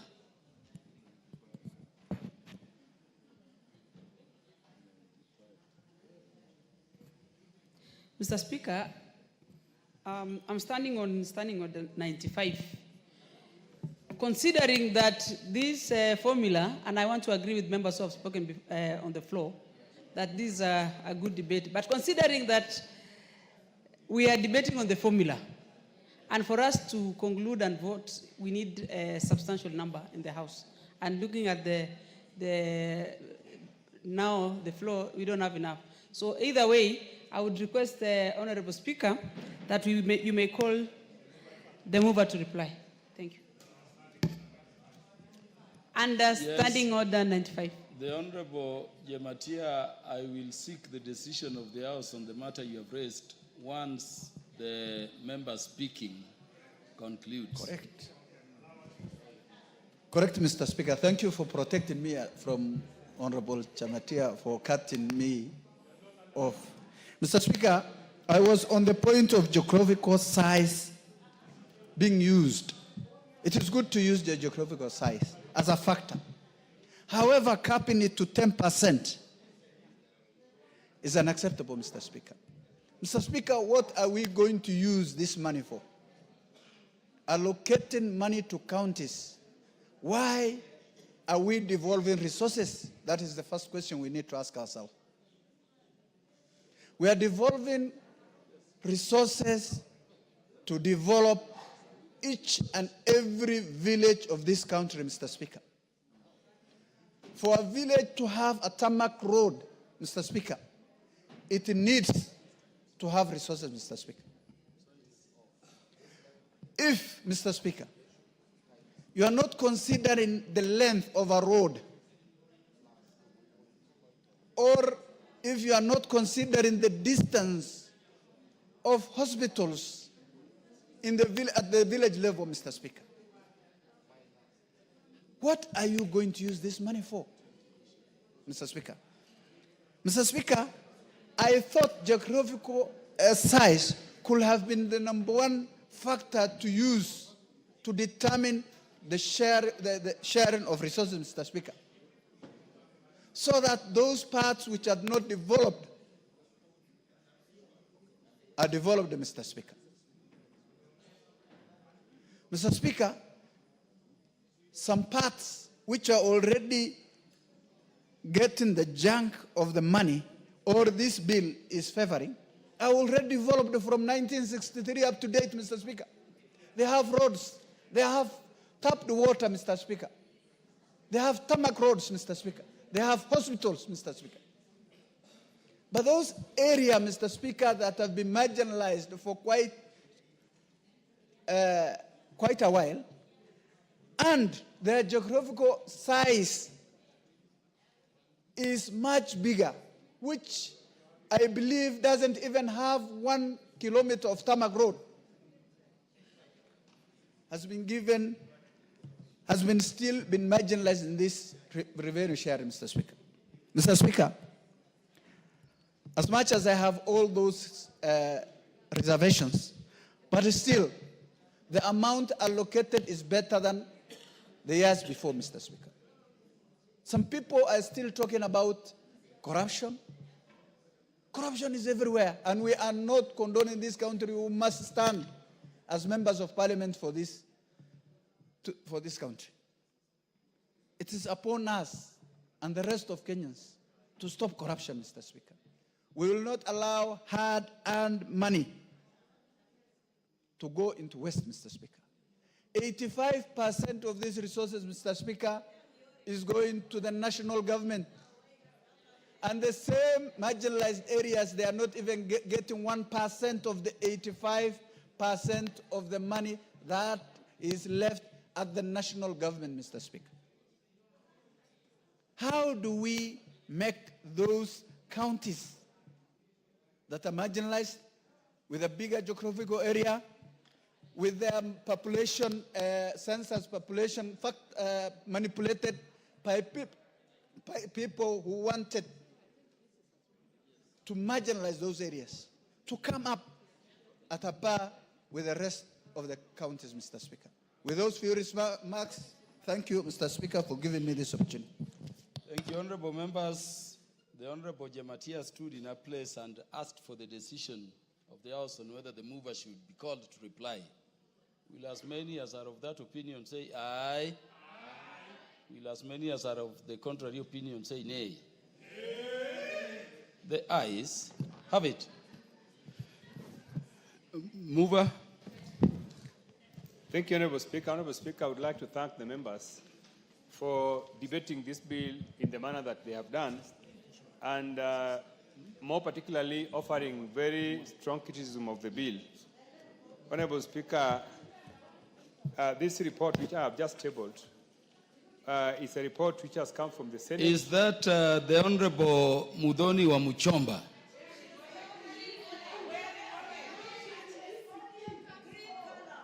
Asumbi girls is in the house. I want you to sit before they are recognized. And keep order, please. The Honorable Atandi, continue. Honorable Speaker, some of the issues that have been raised by members include the failure by this report to include physical discipline as a parameter for consideration of revenue sharing among counties. Honorable Speaker, I want to agree with those people who are saying that this is a very, very important parameter that should have been used. But, Honorable Speaker, the argument that was advanced by the Senate when they appeared before us to defend this report is that, Honorable Speaker, there are some governors that are not physically disciplined in the way they are managing their finances. But the Senate felt that denying the people the resources on the account of a poor manager of a governor was not going to be prudent. So, Honorable Speaker, this formula allowed this parameter to be removed from consideration, so that if one governor is not financially disciplined, that should not be used to deny a whole county resources. The other factor that has been raised, Honorable Speaker, was some members who were questioning why only 12 counties were identified and for use in the new formula. The few counties, the 12 counties, Honorable Speaker, are small counties. And that is the reason why this affirmative action has been employed on them.